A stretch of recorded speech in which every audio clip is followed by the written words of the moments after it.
What are you translating? Aquarius full moon. This lunation asks you one burning question. What truth are you ready to translate from vision into form? Must you leave something old behind to do so? How comfortable are you in liminal places, those places and spaces that are in between? Doorways, corridors, passageways, bridges, stations, airports, foyers. Do you rush through them, earbuds in and head down, barely noticing the signs and symbols around you? Or can you start to see them in a new light? They can be deeply magical, these spaces of interaction, crossing paths and sliding doors.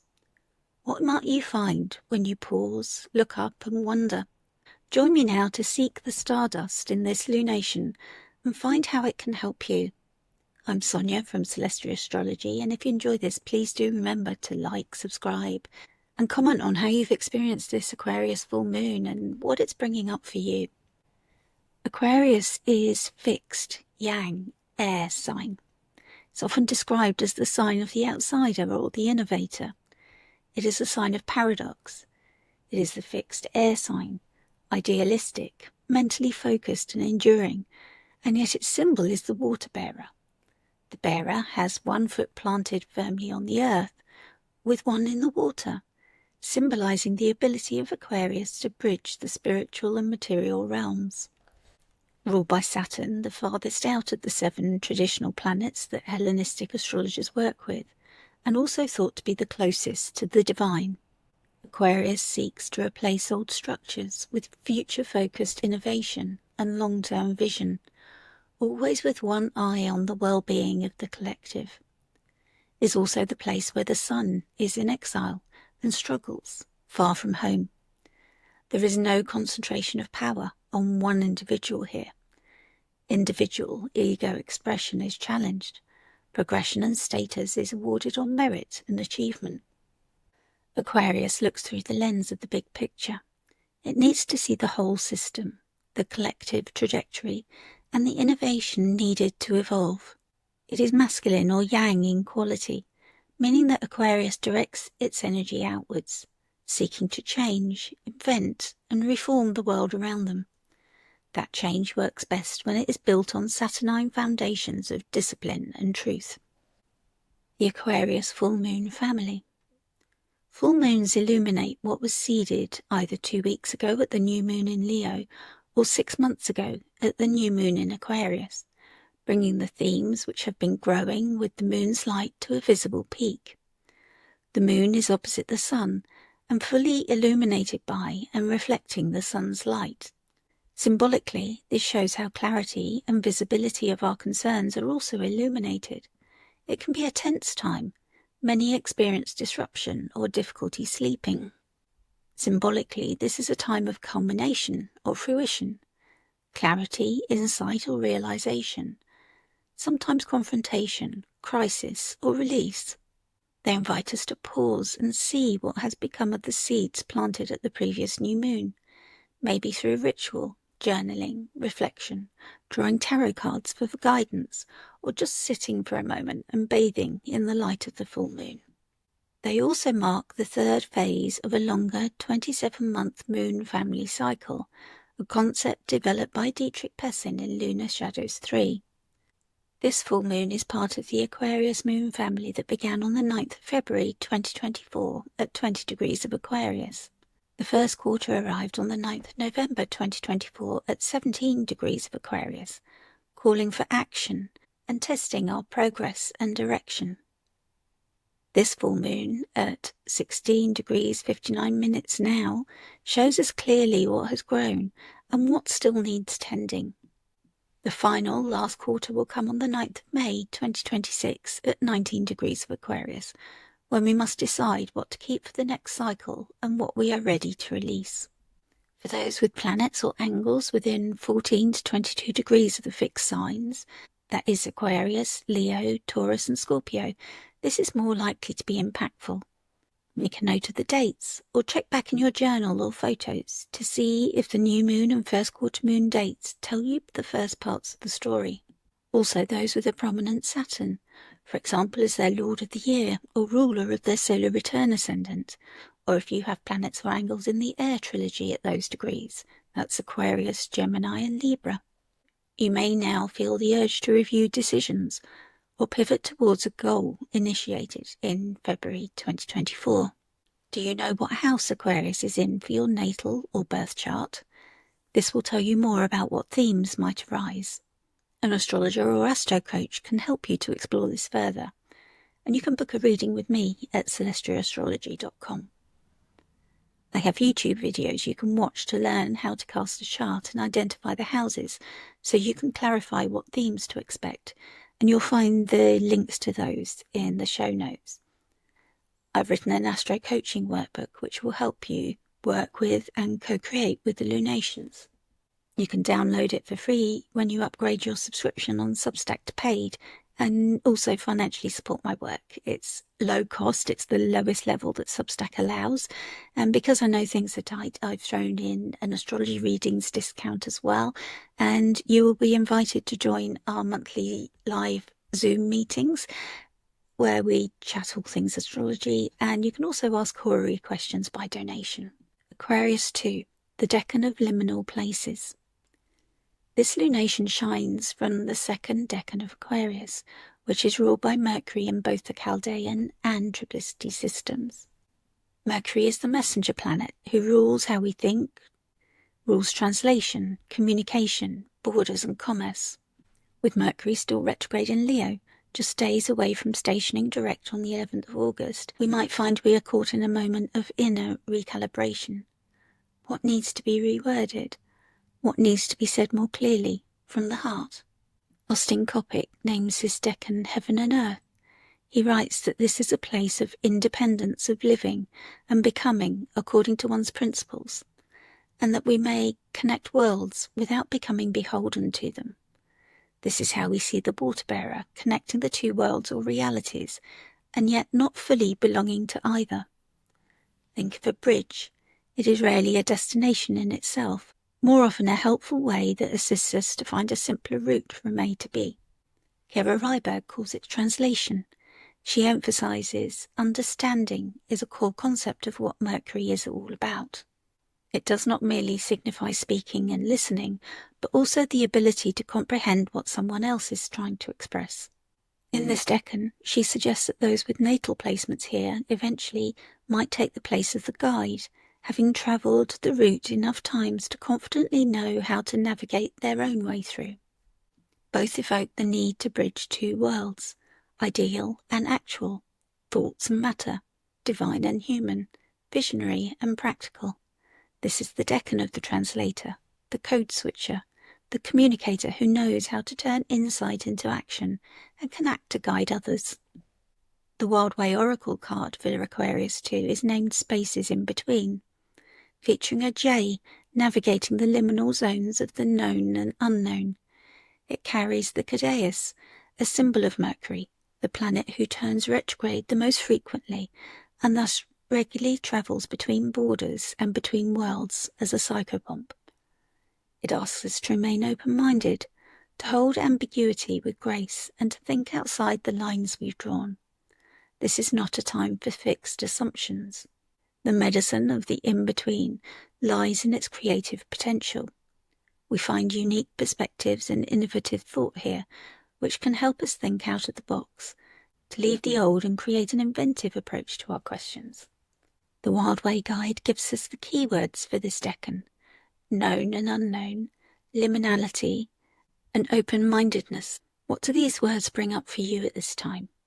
Where might an open mind be more helpful for you? Can you stay comfortably with the unknown in the liminal places? Tarot. Six of Swords, peace in motion. The tarot correspondence for this decan is the Six of Swords. On this card we see three figures in a boat. One is the ferryman, and the others, the passengers, one a small child, look hunched and exhausted. They appear to be moving from rough waters towards calm. Swords, symbols of thought and struggle, are carried with them, but there is a sense of peace in motion. We are journeying away from mental conflict, carrying hard-won wisdom across an inner sea. The card speaks to emotional processing, transitional space, and the hope of safe passage. T. Susan Chang, Dreaming the Decans, Seeking Stardust. T. Susan Chang's verse deepens this imagery. This is an excerpt. O psychobomb, we are alone. Conduct me safe through the unknown. Together we shall navigate where patterns spin and constellate. I fly the craft of metaphor, the key that opens every door. Troubles past have made me wise. Help me traverse this bridge of sighs. Looking out towards what will be, I seek the stardust in the sea. Aspects: the astrological conversation. This full moon is framed by separate but impactful astrological conversations. The Leo sun, strong in its domicile or home sign, sits opposite the moon in Aquarius. Mercury, Decan ruler, is retrograde in Leo, but preparing to station. This may bring reflection on identity and voice, with a slowly emerging readiness to speak or act more clearly. Insights may be delayed until after the Mercury station on the 11th of August. The Aquarius moon forms a harmonious whole sign sextile to Saturn and Neptune in Aries. Retrograde Saturn offers the opportunity of stability and long-term framing of our identity, while Neptune, the dissolver and dreamer, softens our ideals, helping us imagine new futures.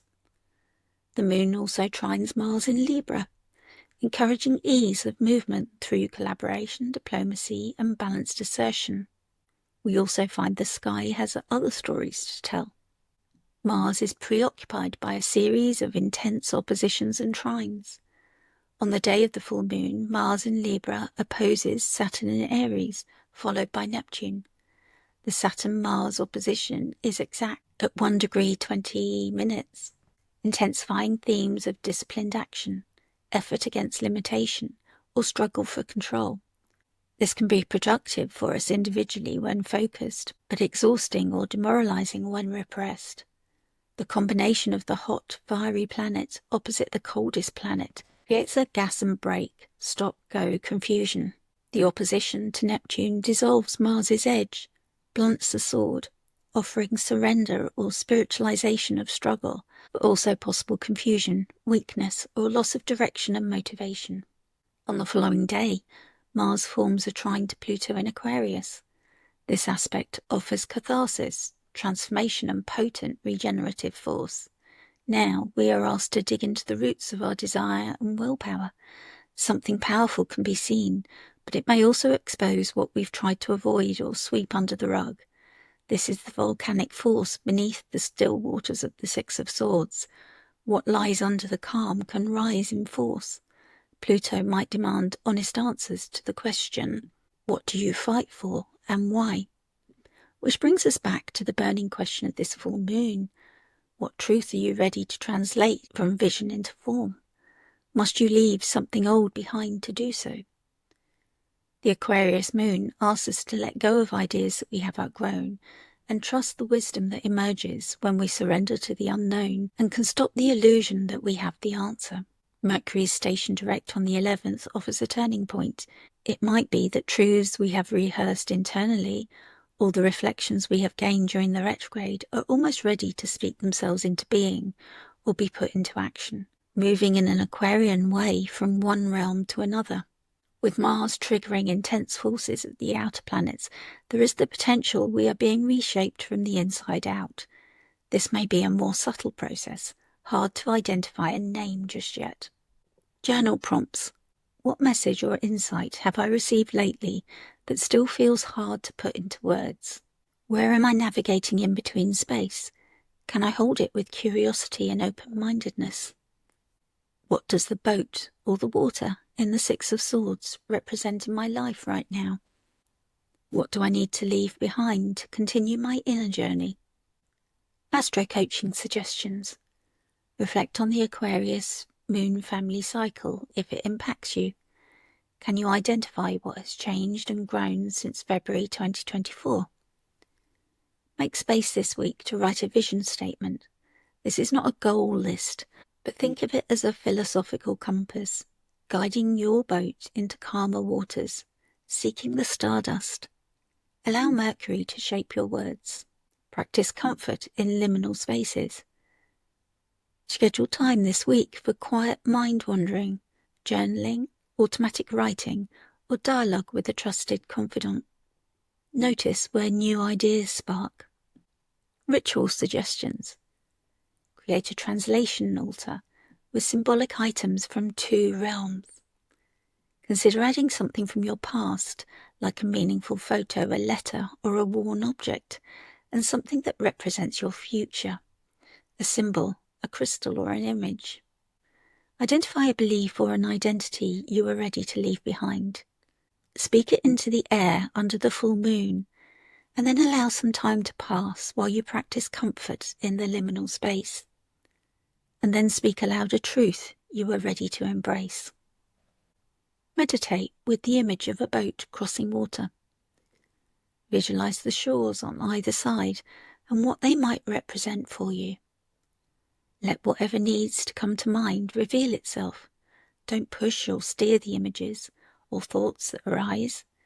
Maybe you hear a song. Stay open-minded and relaxed to however you may receive insights. And finally, this full moon in Aquarius is teaching us how to think differently between the known and the unknown. It encourages translation of thought into action, of insight into innovation, and of pain into wisdom. When Mercury stations and Mars meets Pluto, we may find ourselves called to speak from a deeper place. Remember the quote, "I seek the stardust in the sea."